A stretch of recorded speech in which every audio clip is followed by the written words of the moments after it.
Did you know that tarot and astrology are interconnected?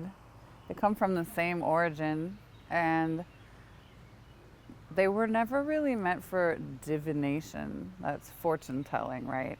So let's go back thousands of years before what we consider human recorded history, because the records of what happened many thousands of years ago have been lost. I think we can go back 12,000, 20,000 years to Atlantis and see where the origin of all of these ideas come from. But I think for the purposes of today's video, we only have to go back to ancient Egypt, Greece, India, the ancient civilizations that we know of today. There were ones before them. Civilizations have risen and fallen, but these ideas endure because they are a philosophy of life. Tarot is a book, okay? It came from, as we know it now, ancient Egypt and these ancient civilizations as a collection of archetypes or a story. Nobody's really sure. There's no way to confirm anything I'm saying, maybe some ways, but this is ancient philosophy that's been handed through time, person to person, and in many cases, if it had been written down, it was banned or erased. And so this is wisdom that comes from word of mouth, really. And now you can read books about it, but that was not allowed for at least 1,000 years, if not more, because it threatens modern ideas about religion and philosophy and science. So going way back, again, tarot was a book. The major arcana, you can follow through as the soul's journey. It's like a story.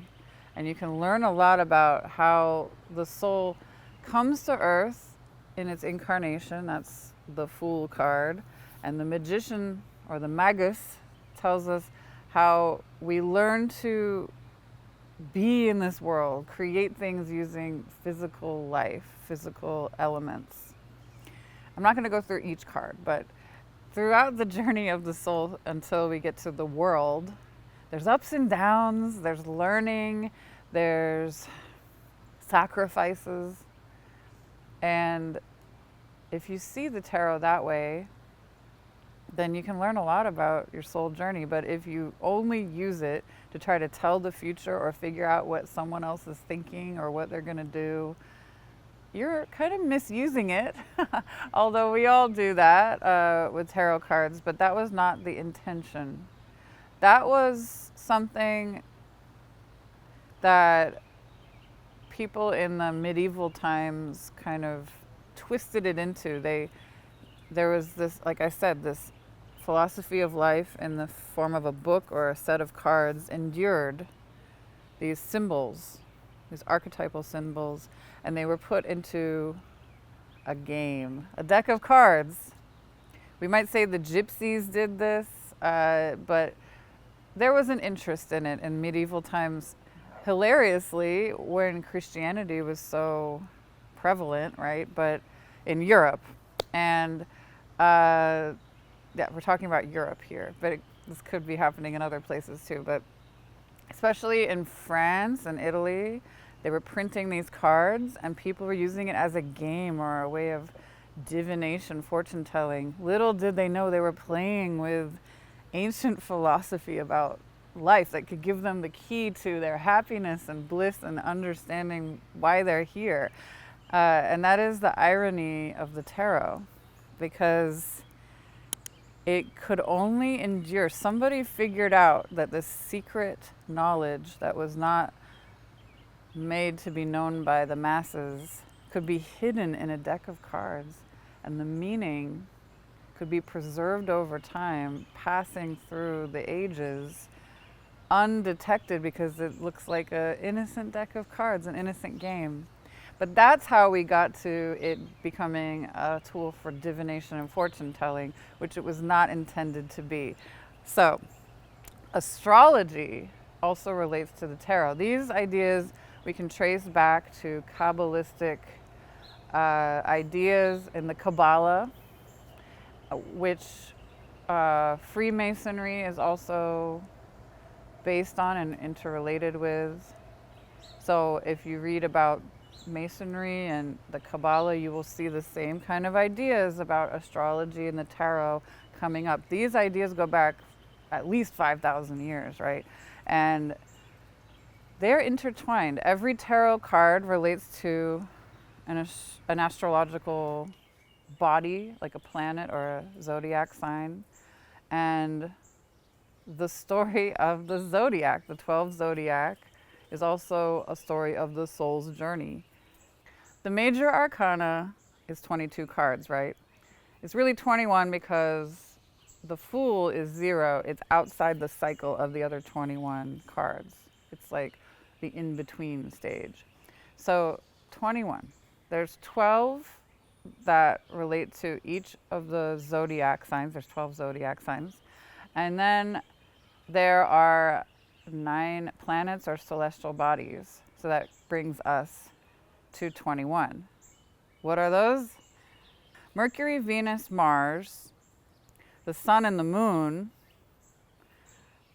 then Jupiter, Saturn, Neptune, and Uranus.